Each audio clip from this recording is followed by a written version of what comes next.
Halo, mahasiswa Universitas Terbuka yang saya banggakan dimanapun Anda berada. Semoga dalam keadaan sehat walafiat dan terus tetap semangat dan menjalani aktivitas hari-hari. Alhamdulillah pada kesempatan hari ini kita akan belajar eh, materi aktivitas belajar 7 mengenai definisi dan karakteristik data hilang. Izinkan saya untuk dapat sharing materi agar dapat kita memudahi dan memahami materi eh, aktivitas belajar 7 ini.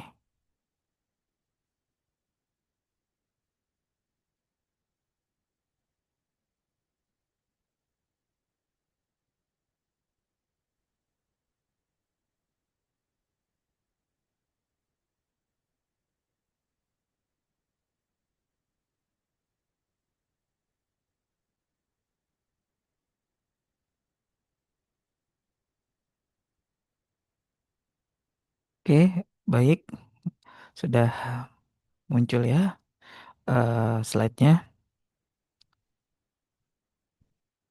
Ya, baik. Pada aktivitas belajar 7 kita akan belajar mengenai eh, materi, definisi, dan karakteristik data hilang. Gitu ya. Jadi, ketika kita sedang melakukan sebuah penelitian, atau sedang dalam melakukan pengamatan data gitu ya atau pengumpulan data, pasti nanti akan ditemukan eh, bagian field dari sebuah table atau bagian record dari sebuah table datanya itu hilang gitu ya. Hilang diakibatkan karena apa gitu ya? Bisa karena faktor manusianya, bisa karena faktor sistemnya mungkin, ataupun kendala-kendala lain yang mungkin eh, tidak ingin dijawab oleh manusianya itu atau respondennya itu gitu ya teman-teman. Nah, berbicara mengenai data hilang itu, jadi data hilang ini merupakan eh, apa ya yang sering terjadi ya pada saat kita melakukan collecting data ataupun sedang pengamatan data. Ada kondisi di mana tabelnya itu dia eh, sama sekali tidak apa ya datanya itu ya kosong gitu ya. Datanya itu ya tidak terisi seperti itu. Nah, misalkan contoh gini, ada responden itu tidak memberikan jawaban terhadap kuesioner yang kita berikan, gitu ya. Ya mungkin eh, entah karena apa gitu ya. Eh, jadi hal ini akibatnya apa? Hasil rekapan data kuesioner pun pasti ada bagian field pertanyaan yang tidak diisi oleh responden gitu ya. Artinya dari beberapa item yang ditanyakan di dalam kuesioner itu ada item yang dia tidak diisi gitu ya. Seperti itu. Nah, ini kan ada why-nya ya. Why-nya apa gitu ya.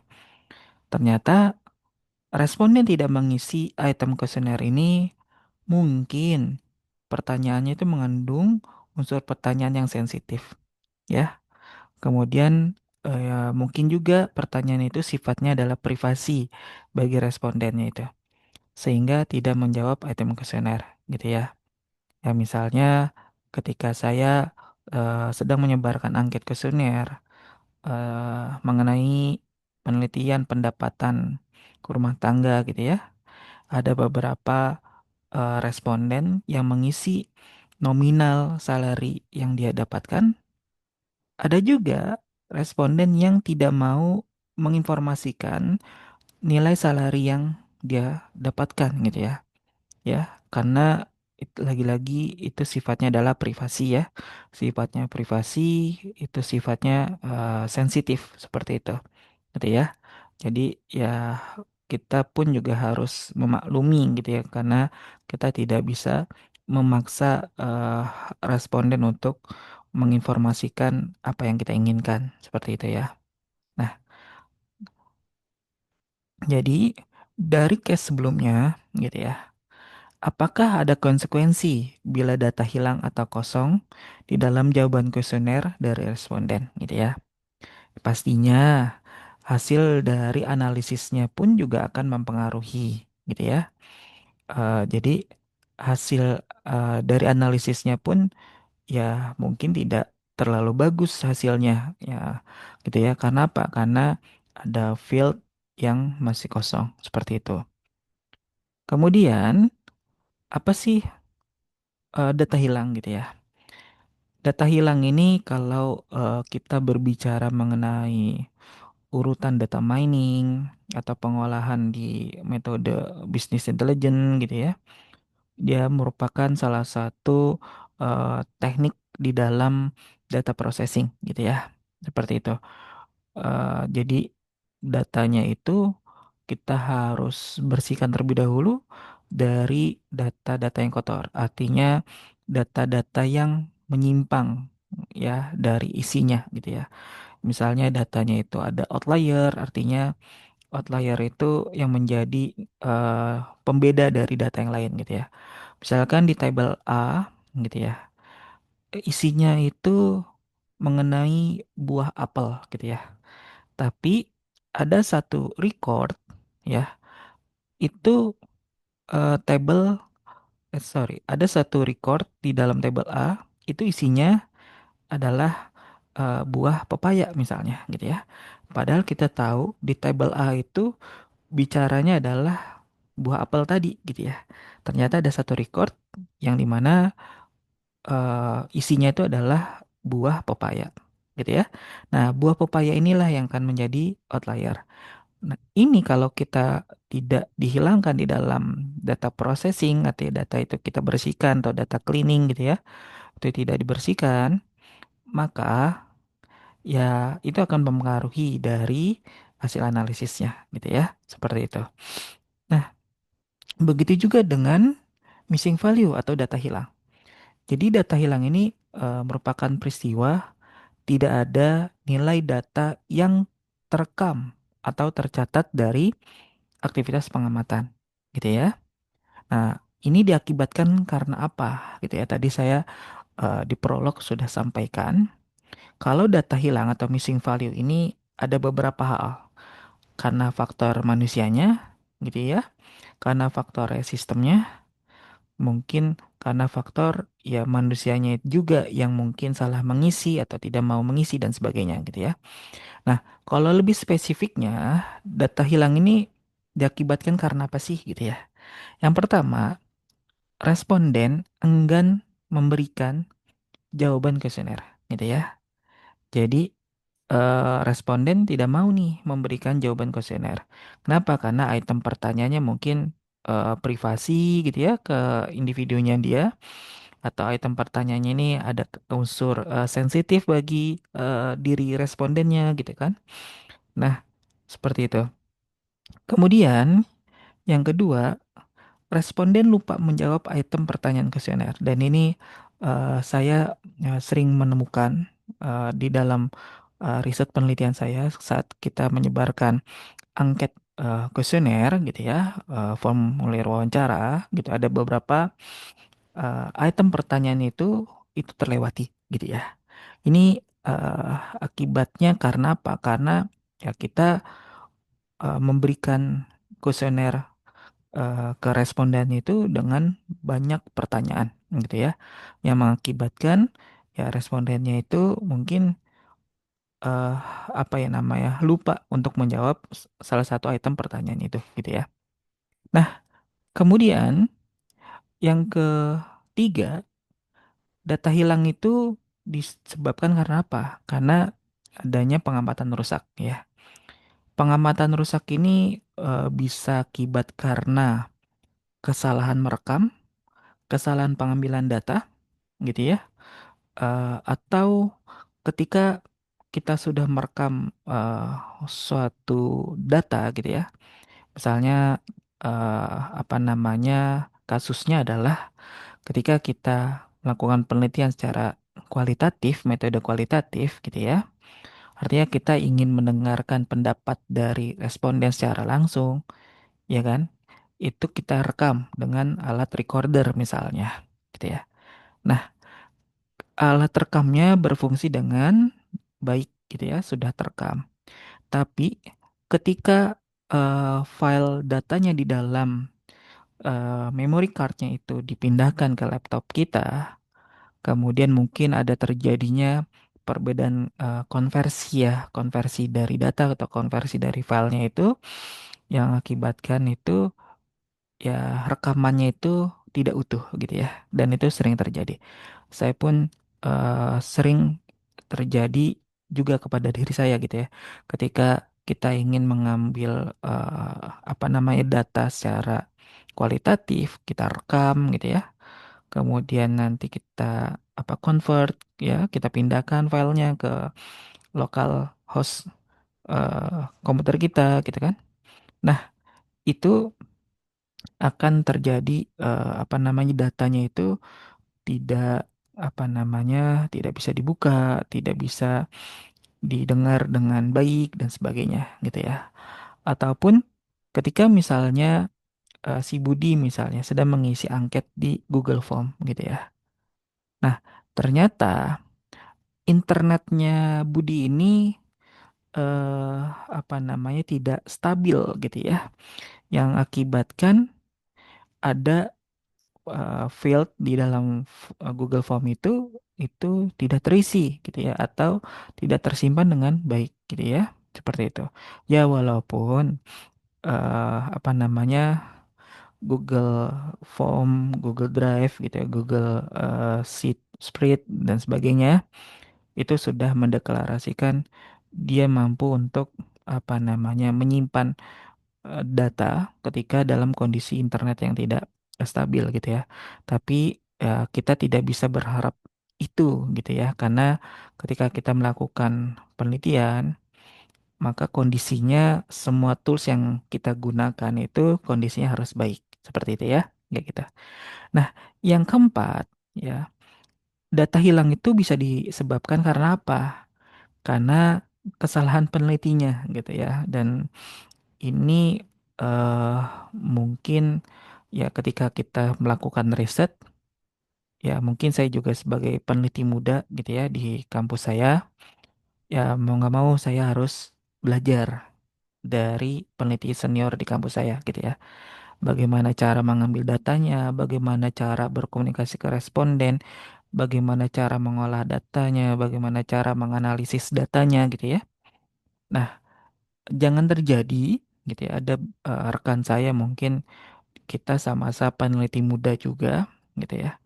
Dia sudah capek-capek ke apa ke desa mitra, kemudian mengambil angket dan sebagainya.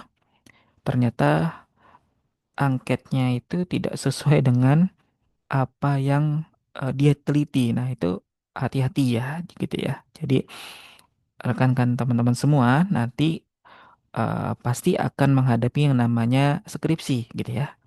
Di mana skripsi harus ada metodologinya, harus ada pendekatan metode-metodenya gitu ya. Entah itu metode kuantitatif, entah itu metode kualitatif yang sering kita pakai gitu ya. Ada dua metode itu yang kita sering pakai. Nah, ya hati-hati. Jadi ketika kita sudah membuat kuesioner, perhatikan item pertanyaan kuesioner itu harus sesuai dengan topik case dari judul penelitian kita kayak gitu ya, sehingga apa kita jadi tahu gitu ya apa yang akan kita teliti gitu ya, apa yang kita amati. Nah, seperti itu. Nah, itu ada merupakan beberapa akibat ya gitu ya kalau data hilang seperti itu ya teman-teman. Nah, kemudian nah ini ada sebuah dataset ya, dataset Titanic ya, merupakan hasil rekaman apa namanya penumpang yang telah membeli tiket di kapal pesiar Titanic gitu ya. Nah, di sini ada kolom age, kolom usia, kolom kabinnya, kabin tempat dia apa namanya istirahat tidur gitu ya, areanya. Nah, Di sini di dalam dataset ini kita lihat ada record di dalam baris gitu ya. Kalau 103 mil ke arah kanan itu adalah baris. Kemudian yang kosong di sini itu adalah apa namanya recordnya gitu ya. Jadi di record untuk passenger ID yang pertama itu tidak direkam dengan baik gitu ya. Ya tadi ada beberapa faktor ya. Ya mungkin kalau eh, anggap saja ini belum ada metode atau teknologi scan barcode misalnya gitu ya. Jadi inputnya itu masih dalam proses manual oleh siapa? Oleh penjual tiketnya gitu ya. Jadi penjual tiketnya karena penumpangnya banyak ya, jadi petugas loketnya dia menginputkan datanya itu tidak utuh gitu ya. Artinya ada item fill eh, di kabinnya itu tidak terisi gitu ya. Dari kolom kabin maupun kolom edge seperti itu ya, teman-teman semua. Jadi sudah tahu ya, jadi missing value itu karena memang ya datanya itu dia tidak ada di dalam record si tablenya itu gitu ya. Itu tidak ada, di sini tidak ada, di sini tidak ada, tidak ada, tidak ada seperti itu ya, gitu ya. Nah, ada beberapa dataset itu ya ketika data missing value itu ada yang dinyatakan dengan kosong seperti ini ya, yang artinya tidak ada icon atau karakter tertentu. Nah, ada beberapa yang di dataset ya missing value-nya itu ada icon tertentu gitu ya. Ada icon tanda tanya, ada icon tanda seru gitu ya. Kemudian ada tulisan berupa karakter tulisannya itu adalah nol gitu ya. Nol dan sebagainya gitu ya. Jadi bukan angka satu, bukan angka nol karena angka satu, angka nol itu merupakan data ya. Seperti itu ya. Jadi tergantung dari apa namanya settingan gitu ya, settingan di dalam basis datanya gitu ya. Seperti itu. Ada yang kalau misal dia tidak terisi, mungkin muncul icon tanda tanya, mungkin akan muncul tanda seru atau muncul kalimat tulisannya adalah nol seperti itu ya. Nah, teman-teman. Lalu kemudian ya, nah data hilang ini ya kan, itu ada tiga kombinasi ya menurut Graham di tahun 2003 gitu ya. Yaitu proses acak, kemudian proses which are measured dan proses which are not measured gitu ya. Jadi ada data hilang yang mungkin secara acak, kemudian data hilang yang mungkin dia berdasarkan suatu ukuran, kemudian ya data hilang juga yang berdasarkan tidak pengaruhi dari ukurannya itu sendiri gitu ya. Nah, itu maksudnya apa sih ya? Jadi itu mungkin adalah apa namanya pengkategorian gitu ya. Pengkategorian kalau misalnya apakah data hilang ini perlu kita ganti, apa perlu kita isi gitu ya. Nah, itu apa ada beberapa caranya mungkin ya. Yang saya pahami, coba kita flashback lagi ya di missing value ini gitu ya, dataset missing value-nya Titanic ini. Nah, eh, jika kita melihat contoh adalah age ya. Age ini sifatnya adalah integer tipe datanya ya, dan dia berupa angka ya. Nah, di kaedah-kaedah atau teknik-teknik untuk processing missing value itu salah satunya adalah digantikannya nilai dengan apa? Dengan nilai yang sering muncul, itu yang pertama. Kemudian nilai rata-ratanya gitu ya. Atau yang ketiga yang jarang dilakukan itu mungkin mencari nilai normalnya gitu ya. Seperti itu. Nah, eh adapun yang sering saya lakukan untuk mengganti nilai ini yang hilang itu adalah mencari nilai rata-rata dari usia seluruh penumpangnya itu gitu ya. Seperti itu baru kita isikan, kita gantikan gitu ya. Nah, itu diperbolehkan untuk apa? Untuk membantu analisis kita nantinya gitu ya. Seperti itu. Tapi ya hati-hati juga dalam penggantian penggantian missing value-nya itu. Ya, kemudian ada teknik yang kedua selain penggantian nilai, yaitu adalah teknik di delete gitu ya. Artinya yang di delete itu bukan ininya, bukan yang ininya nih di delete gitu ya. Tapi apa? Tapi barisnya. Jadi baris keenam ini di delete gitu ya. Lagi-lagi tujuannya untuk melakukan analisis ya teman-teman. Jadi ketika teman-teman mungkin bekerja di suatu perbankan, kemudian teman-teman menerima data nasabah kredit gitu ya. Nah, hati-hati jangan langsung mendelete gitu ya. Ya, langsung mendelete kemudian teman-teman tidak membackup file lamanya. Nah, itu hati-hati. Kenapa? Karena itu merupakan catatan yang diperlukan oleh si banknya itu dalam misalnya nanti ada ukuran penilaian BI checkingnya gitu ya, atau mungkin nanti kalau misalnya nasabah yang sering bayar kreditnya akan dapat promo gitu ya, atau dapat program-program tertentu gitu ya, seperti itu. Jadi hati-hati dalam penghapusan baris recordnya gitu ya, kecuali kalau sifatnya untuk penelitian. Kalau penelitian yaitu ya silakan itu bisa dihapus atau bisa digantikan dengan sebuah nilai seperti itu ya teman-teman. Itu kalau eh apa namanya di kolomnya itu si datanya itu berupa angka. Jadi kita mencari modus rata-rata atau ya sebarannya ya seperti itu. Sebaran normal itu berapa? Artinya standar deviasinya berapa nilainya itu untuk menggantikan nilainya gitu ya. Nah, itu menurut beberapa sumber yang saya pahami. Nah, kemudian bagaimana untuk mengganti nilai yang dimana sifatnya ini berupa string, ya berupa kalimat gitu ya. Di sini kan ada kabin, ada C85 ini kan berupa string ya, tipe data string dan juga sama gitu ya. Nah, untuk apa namanya penggantian ini gitu ya. Kalau kabin itu kan eh, apa namanya pasti beragam ya gitu ya. Pasti beragam. Nah, ini kita bisa menuliskan langsung atau menggantikan secara manual menuliskan dengan kalimat stringnya itu sendiri seperti itu ya, kayak gitu.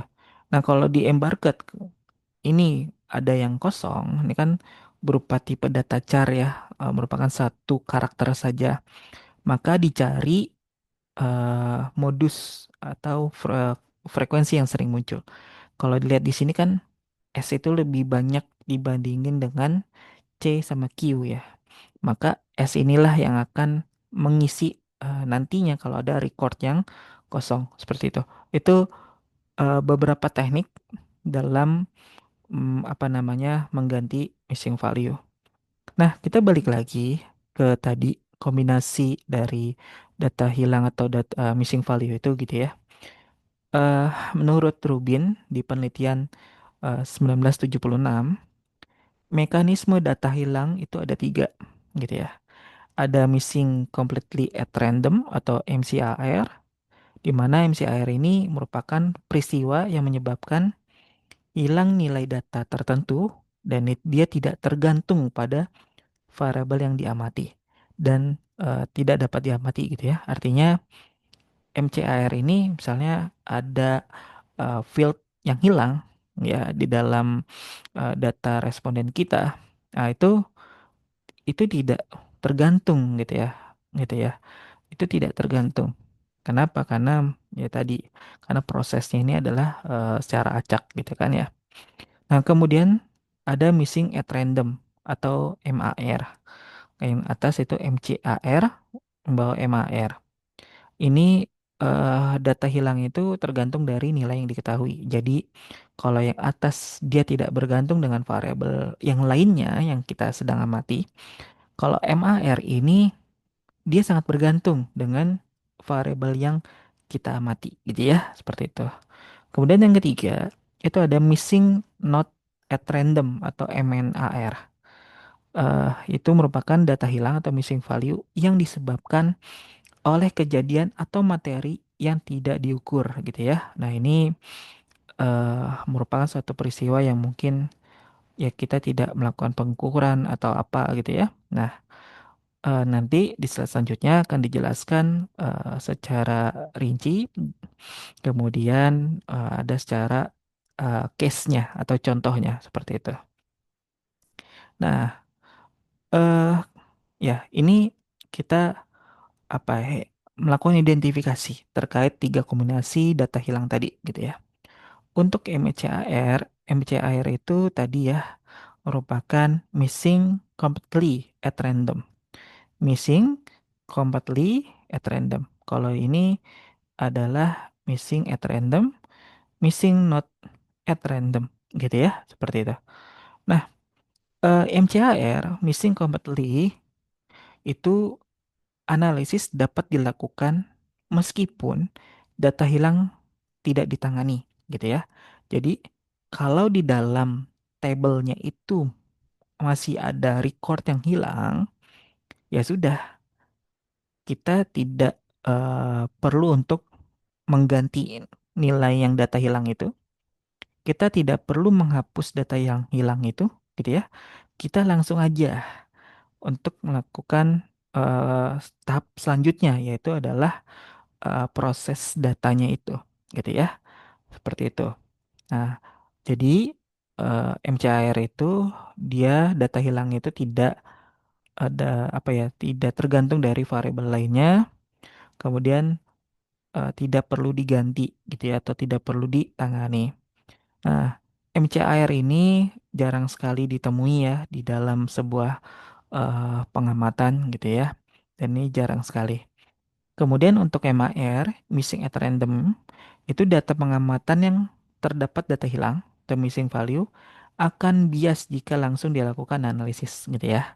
Jadi ada variabel di dalam recordnya itu yang hilang ya, itu kita perlu apa ya, melakukan apa ya, pembersihan datanya itu ya. Jadi pembersihan data itu kita bisa mengganti nilainya atau kita bisa menghapusnya gitu ya. Kenapa? Karena untuk MIR ini ketika ada data hilang atau missing value-nya itu dia akan mempengaruhi hasil analisisnya gitu ya dibanding dengan MCAR. Nah, kombinasi yang ketiga atau MNAR yaitu missing node at random. Jadi ini eh, kondisinya ini sangat sulit ditangani gitu ya. Kenapa? Karena tadi ada beberapa record item kuesioner itu tidak diisi ya, tidak diisi oleh responden. Dan ini sering terjadi dalam sebuah penelitian gitu ya. Dan pastinya ini akan menjadi pekerjaan PR lah kalau saya bilang menjadi PR bagi si peneliti diusahakan item kuesioner itu terisi semua gitu ya. Seperti itu karena kita ingin mengambil data pengamatan secara real. Kecuali kalau misalnya ada sebuah praktek fake gitu ya atau menggunakan data dummy untuk melakukan pengujian model mungkin gitu ya. Itu ya mungkin bisa-bisa saja gitu ya, tapi ya kita harus memperhatikan case-nya, kemudian memperhatikan kondisi real yang kita amati gitu ya. Jangan sampai hasil data yang kita sampaikan ke publik, ke masyarakat, ternyata datanya itu data fake atau data dummy gitu. Itu jangan seperti itu. Nah, kemudian berikutnya itu contoh data hilang. Nah, kita masuk ke kombinasi pertama yaitu missing completely at random gitu ya. Nah, misalnya kami sedang melakukan sebuah penelitian dan sedang melakukan pemodelan berat badan ya, dia sebagai sumbu Y atau peubah responnya gitu ya kalau di dalam materi sebelumnya ya, transformasi data. Kemudian eh yang menjadi variabel X-nya atau peubah periodiknya itu adalah apa, jenis kelamin gitu ya. Jadi mungkin akan menjadi sensitif sebenarnya ya. Materinya ini akan jadi sebuah sensitif. Jadi ada responden yang mungkin dia dengan bobot berat badan yang besar tidak mengisi nilai berat badannya gitu ya. Ya mungkin ada faktor apa, misalnya kayak gitu ya, seperti itu. Nah, eh tadi yang saya sampaikan ada beberapa responden yang tidak mengisi atau tidak menjawab dari item pertanyaannya. Ternyata banyak sekali yang tidak menjawab mengenai nilai berat badannya, gitu ya. Nah, di sini kita akan kehilangan beberapa jawaban nilai berat badan. Artinya banyak sekali missing value atau data yang hilang di variabel berat badan ini, gitu ya, seperti itu. Nah, tidak ada alasan khusus mengapa beberapa responden mengisi jawaban berat badan dan yang lain tidak mengisi. Jadi, ya karena sifatnya privasi, eh mungkin ada beberapa orang yang dia ingin menginformasikan berat badannya, ada juga yang dia tidak mau menginformasikan eh nilai berat badannya, kayak gitu ya, seperti itu. Nah, kemudian artinya apa? Artinya si sumbu Y ini mungkin ada yang hilang gitu ya. Tapi dia tidak memiliki hubungan dengan jenis kelamin di sumbu X-nya gitu ya. Jadi memang sebenarnya itu berdasarkan dari case-nya kalau menurut saya. Jadi case-nya terlebih dahulu yang harus kita tentukan sehingga kita bisa menyusun item kuesioner itu dengan baik gitu ya, seperti itu. Nah, lagi-lagi metode MCAR ini jarang ditemukan ya, teman-teman. Nah, lalu kemudian ada kombinasi yang kedua, itu adalah MAR, missing at random. Misalnya, saya sedang melakukan penelitian, ada dua variabel yang sedang saya amati, yaitu harga rumah dan luas tanah, seperti itu ya, teman-teman. Pada saat proses pengumpulan data, beberapa lembar form itu ada data yang hilang atau missing value pada pengamatan harga rumah gitu ya. Nah, ini disebabkan karena apa sih gitu ya? Bahwasannya disebabkan responden tidak mengetahui secara pasti awal pertama kali membeli rumah gitu ya. Jadi karena mungkin beli rumahnya itu udah 10 atau 20 tahun yang lalu gitu ya. Jadi dia mungkin lupa harga nominal rumah yang ia beli itu berapa gitu ya. Seperti itu.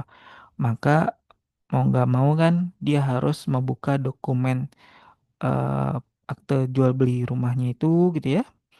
Atau kwitansi pembelian rumahnya gitu ya. Dia lihat harga nominalnya berapa, kemudian dia catat gitu ya.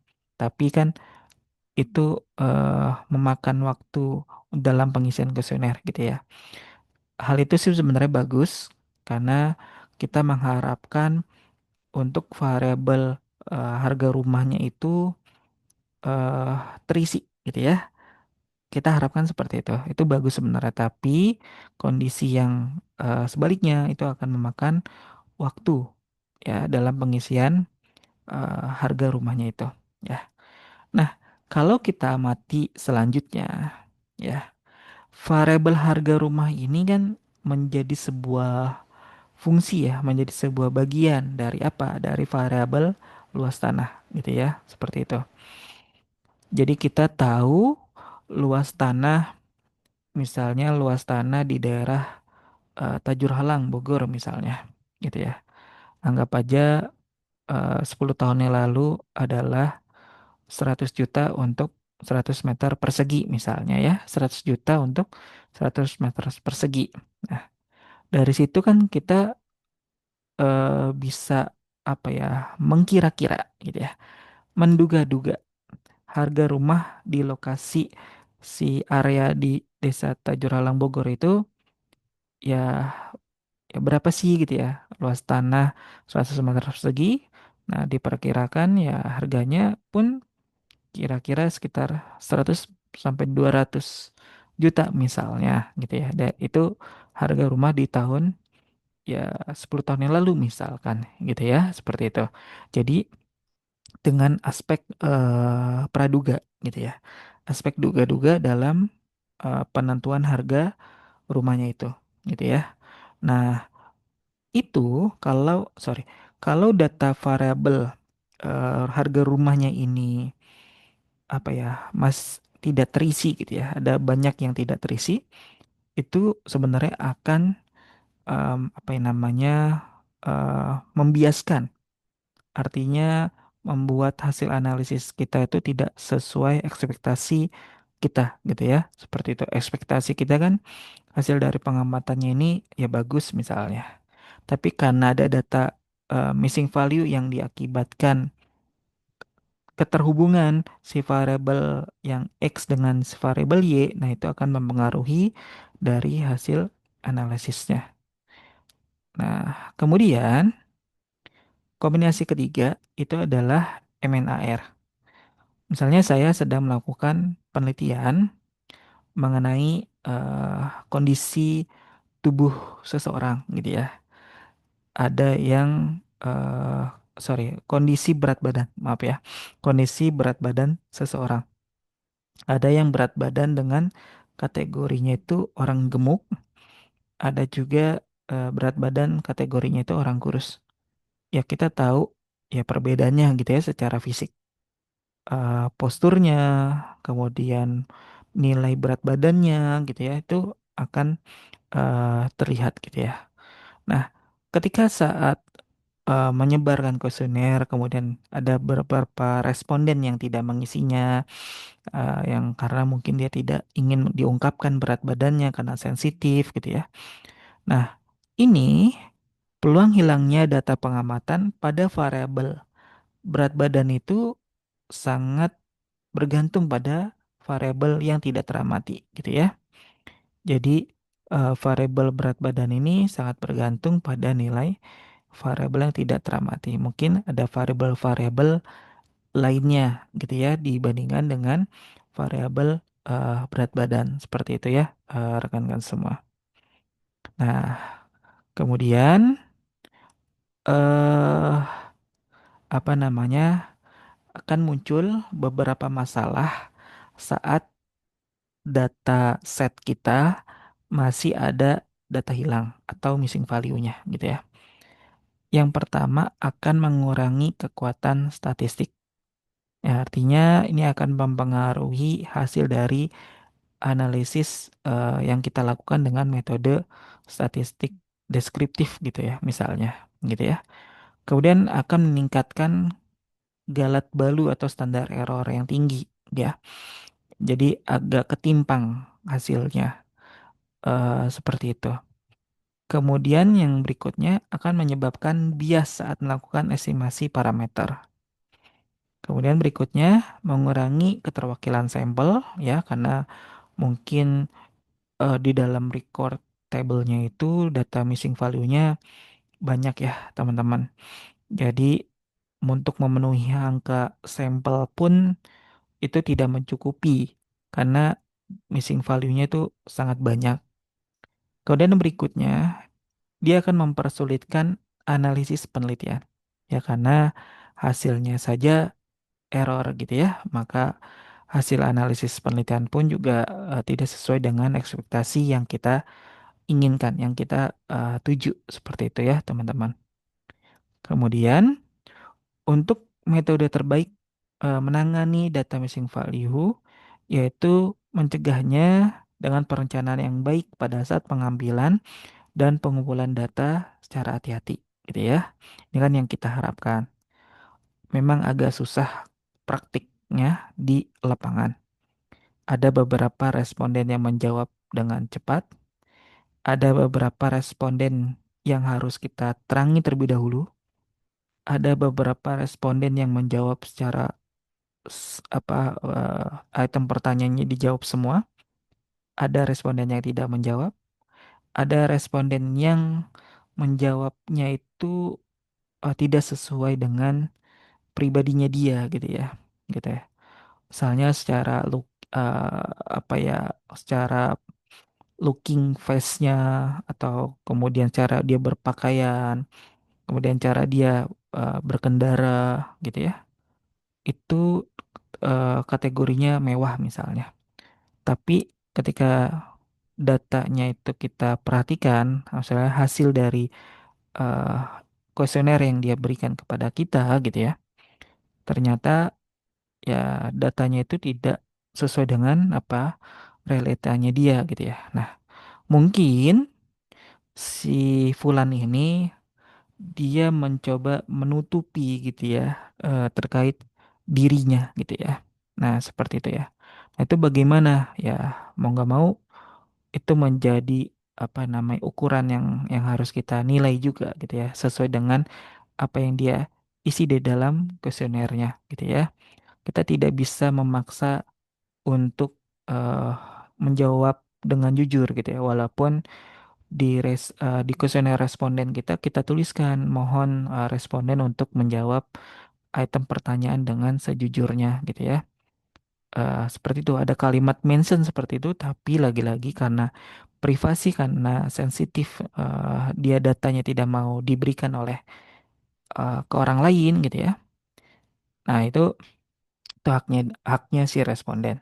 Nah, kita sebagai peneliti mau nggak mau ya harus kita olah data yang kita amati, data yang kita terima ya. eh, Seperti itu, rekan-rekan semua. Oke, mungkin itu yang bisa saya sampaikan di materi aktivitas belajar 7 ini. Silakan rekan-rekan mahasiswa dapat menelusuri atau membaca ulang modul buku materi pokok BMP, Analisis dan Visualisasi Data MSIM 4310. Kemudian materi ini juga saya mereferensi ke lembaga course mengenai eh, data science ya. Judul blockingnya itu mengenal apa itu missing value.